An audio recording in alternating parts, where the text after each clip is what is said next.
ከእህትና ከወንድምሽ ጋር ተባብረሽ አርቃችሁ እንደቀበራችኋት ሙሉ መረጃ አለ።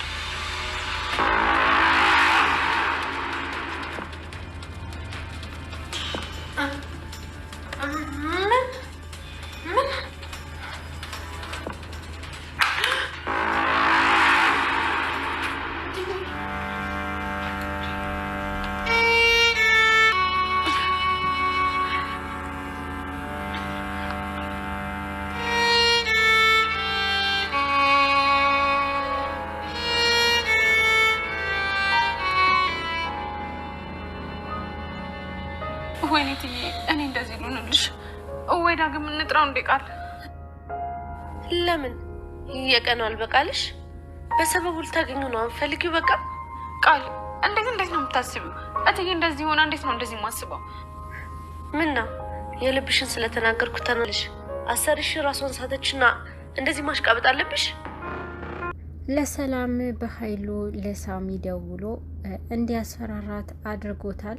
ወደ ሰላም ስልክ ከተደወለ በኋላ ከወንድምሽ ጋር ተባብረሽ አልማዝን እንደቀበራችኋትና አርቃችሁ ሁሉንም መረጃ ደርሻለሁ በማለት ሳሚ ደውሎ ያዋራታል። በዚህን ሰዓት ሰላምን በጣም ደንግጣ ራሷ ስታ ነበረ።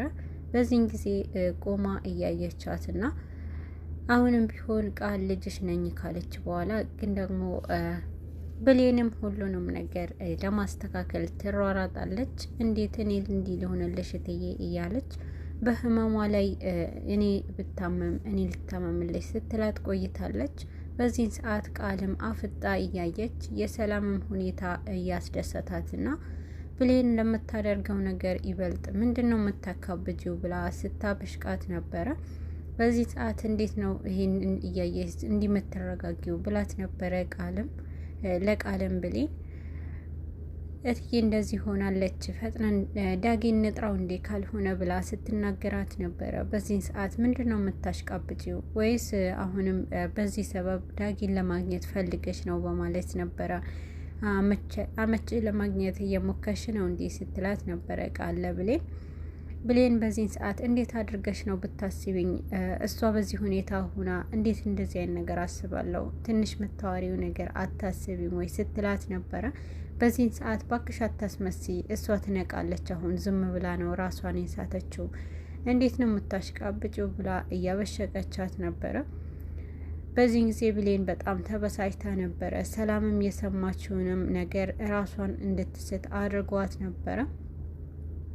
በዚህን ጊዜ ቃልም ባክሽ ታያት እንደዚህ የወደቀች ብዙ ጊዜው በማለት ነበረ የተናገረችው።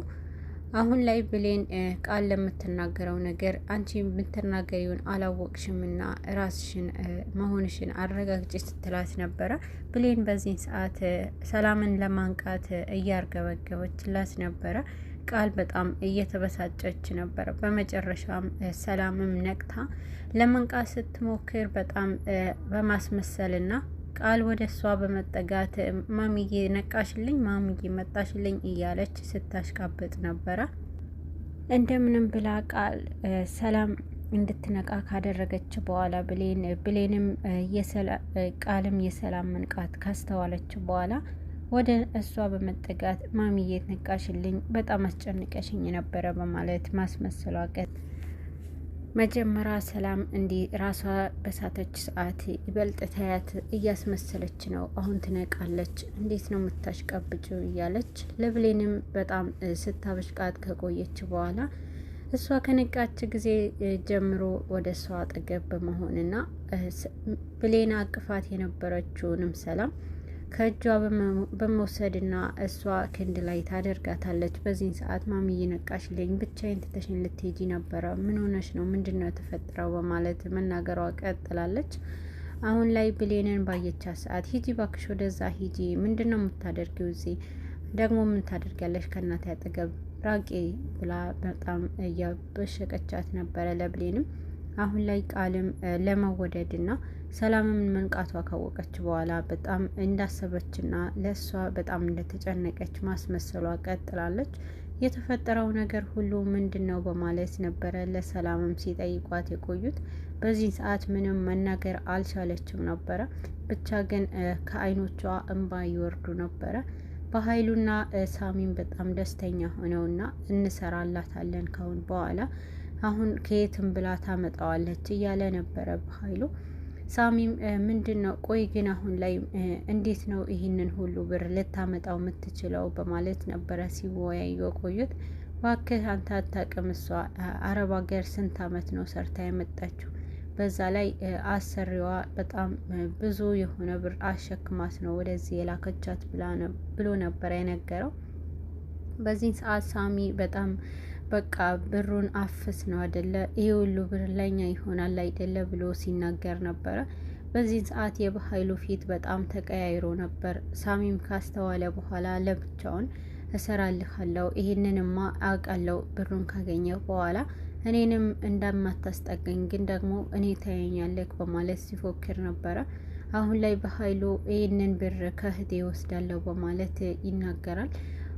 አሁን ላይ ስልክ በመደወል ድጋሚ የውልሽ አሁን ሁሉንም ነገር አውቄያለሁ ለፖሊስ ከምናገርና 2 ሚሊዮን ብር እንድታመጪ ነበረ የተናገሯት። በዚህ ሰዓት ቃል አብራቸው አልነበረችም፣ ግን ደግሞ ብሌንና ሰላም አብረው ነበሩና በጣም ደንግጣ እንዴ 2 ሚሊዮን ብር እያለች ጮህ ብላ ስታወራ ነበረ ሰላም። በዚህን ጊዜ ብሌንም የሰላም ፊት መቀያየር ካስተዋለች በኋላ ምንድን ነው የተፈጠረው ብላ ስትጠይቃት ነበረ። እሷም ግን ምንም የተፈጠረ ነገር አለ ብላ ለመናገር አልቻለችም። ብቻ አሁን ላይ ብቻዬን መሆን እፈልጋለሁ በማለት ለብሌንም እናትሽ ጋር ሂጂ ብላ እየነገረቻት ነበረ። አንቺን እንደዚህ ትቼ በዚህ ሁኔታ አንቺንም ትቼ ወዴትም አልሄድም ብላት ነበረ። ሰላምም እንድትሄጂ ይፈልጋለሁ ብቻዬን መሆን ፈልጌ ነው ብላ ተናግራታለች። በዚህ ሰዓት አሁንም ቢሆን ሁሉንም እውነት ለቃልም ለመናገር ሞክራለች።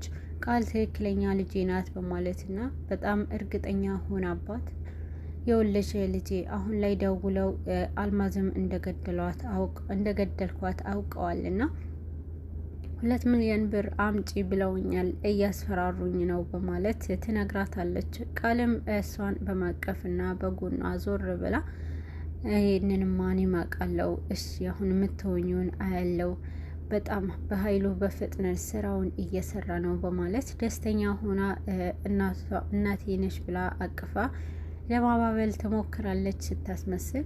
አሁን ላይ ብሌን ወደ እናትሽ ቤት ሂጂ ካለቻት በኋላ ብሌንም ወደ እናቷ ቤት ለመሄድ ተነስታ ነበረ። ድንገት ከበሮ ስትወጣ ከዳጊ ጋር ተገናኝተዋል።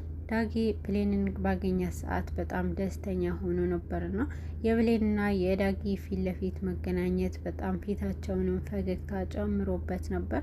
በዚህ ሰዓት ብሌንም ወዴት ልትሄጂ ነው ብሎ ዳጊም ጠይቋት ነበረ። ዳጊ በጠየቃት ሰዓት ወደ እናቴ ቤት ሊሄድ ነው በማለት ነበረ የተናገረችው። እሺ ወደ እናትሽ ቤት ስትሄጂ ሰላም በይልኝ፣ ደግሞም እናትሽንም ይሄንን ባንቺ ስም አንዳንድ ነገር ግዢላትና ባንቺ ስም ስጭልኝ ብሎ ይሰጣታል። በዚህን ጊዜ እንደዚህማ ማድረግ አልችልም፣ እኔ ይህንን ነገር ሊቀበልክ አልችልም ብለው ነበረ። እሷም ያንቺም እናት ማለት እኮ የኔም እናት ናት በማለት ነበረ የተናገረው። በዚህን ጊዜ ብሌንም በጣም ስታመሰግነው ነበረ። በጣም ጥሩ ሰው መልካም ሰው ነክ ብላ ተናግረዋለች። በዚህን ጊዜ በጣም ደስተኛ ሆኖ ነበረ ዳጊም። በሁለቱ መሀል እጅ ለእጅ ተጨባብጠው በመሀል ትደርሳለች ቃልም። በዚህን ጊዜ ከቤት ስትወጣ በጣም ተናዳ ነበርና ፊት ለፊት ስታያቸው በጣም ውስጧ ተቀያይሮና ሌላ ክፋት ታስባለች። ብሌንና ዳጊ በሁለቱም ፊት ለፊት ተፋጠው ባሉ ሰዓት የነሱ ፍቅር ለማጥፋት ትሞክራለች። ስልክ ያልተደወለላት ስልክም አንስታ ስልክ እንደሚያወራ ሰው ሆና ስትናገር ነበረ። በመሀልም ላይ ሁለቱም ተለያይተው ዳጊም ወደ ራሱ ቤት፣ ብሌንም ወደ እናቷ ቤት ትሄዳለች። ብሌን ወደ እናቷ ቤት ከደረሰች በኋላ አሳዳጊ እናቷም ገኒንም በሰላም እያወራቻት አልነበረም። እንዴት ነሽ እናቴ ብቻ ብላ ዝም ብላ ሰላም ሳትሰማትም ትቀመጣለች። የብሌን ሁኔታ ያስጨነቃት አሳዳጊ እናቷ ገኒ ልጅ ምን ሆነሽ ነው? የተፈጠረ ነገር አለ ወይ ብላ ደጋግማ ስትጠይቃት ነበረ። አዎ እማዬ ደህና አይደለሁም፣ ሰላም ደህና አይደለችም፣ የሆነ ነገር ሆናለች በማለት ነበረ የነገረቻት። በዚህን ሰዓት ገኒም በጣም ውስጧ ተጨንቆ ስለነበረ ምን ሆናለች፣ የተፈጠረ ችግር አለ ወይ ብላ ስትጠይቃት ነበረና በዚህን ሰዓት አይ ምንም ነገር የለም፣ ግን ምንም ሰላም አይደለችም፣ ውስጧ ተረብሿል፣ ደህና አይደለችም፣ መጥፎ ሁኔታ ላይ ናት ብላ ተናግራታለች። ገኒም በጣም ውስጧ አስጨንቀዋለች ማለት ነው። በመሀልም ዳጊ የሰጣትንም አስታውሳ ሄዳ አንዳንድ ነገሮችን ለመግዛት ትወጣለች ብሌን። በዚህን ሰዓት አሁን ላይ ሳሚ በኃይሉንም ለመበቀል እሰራልሃለሁ በኃይሉ ይህንን ሁሉ ነገር ለብቻህን ለማድረግ አይደለም የምትሞክረው በማለት ወደ ብሌን ሳሚም ወደ ብሌን ስልክ ይደውላል። ብሌንም እቃ ለማምጣት ውጭ ወጥታ ስለነበረ ስልኩም የጠራው የነበረው ወይዘሮ ገነት ቤት ነበርና ስልኩ ሲጠራ ገኒም በምታየው ሰዓት አይ አላለሳም ማንሳትማ የለብኝም እያለች ስትወዛገብ ከቆየች በኋላ በመጨረሻም ደግሞ የልጄ ስልክ አይደለም ችግር አለው ብላ በመጀመሪያ ስልኩን ታነሳዋለች። ስታነሳው ሄለው ብላ በምትል ሰዓት ሄለው ብሌን እያለ የውልሽ ሰላም ወላጅ እናትሽ ናት በማለት ለገኒ እውነተኛነቱን ይናገራል። በዚህን ሰዓት በጣም ደንግጣ አሁን ደግሞ በዚህን መጣችሁ በማለት ስልኩን ዝግት ታደርግበታለች። በዚህን ጊዜ በጣም ሳሚ ደንግጦ ነበረ። ምንድን ነው ያደረግኩት እንዴ? አሁን ወላጅ እናቷ ሰላም አወቀች ማለት ነው በማለት ነበረ። አሁንም ቢሆን ሳሚ በጣም እየዛተና እሰራልሃለሁ ካሁን በኋላማ ታያለህ በማለት በኃይሉ ላይ ይሄ ሁሉ ከዚህም በላይ አደርግብሃለሁ በማለት ነበረ እየዛተበት የቆየው። ብሌንም ወደ ቤት ስትመጣ ገኒ በጣም ተደናግጣ ነበርና ወላጅ እናቷ አሳዳጊ እናቷ ፊት ላይ በጣም ድንጋጤ ይታይ ነበረ። እውነቱንማ አልነግራትም ባልተጨበጠ ነገር እንደ አልማዝ ብትሆንብኝ ስሷ ብላ እውነቱን ላለመናገር ከራሷ ጋር ስትሟገት ነበረ።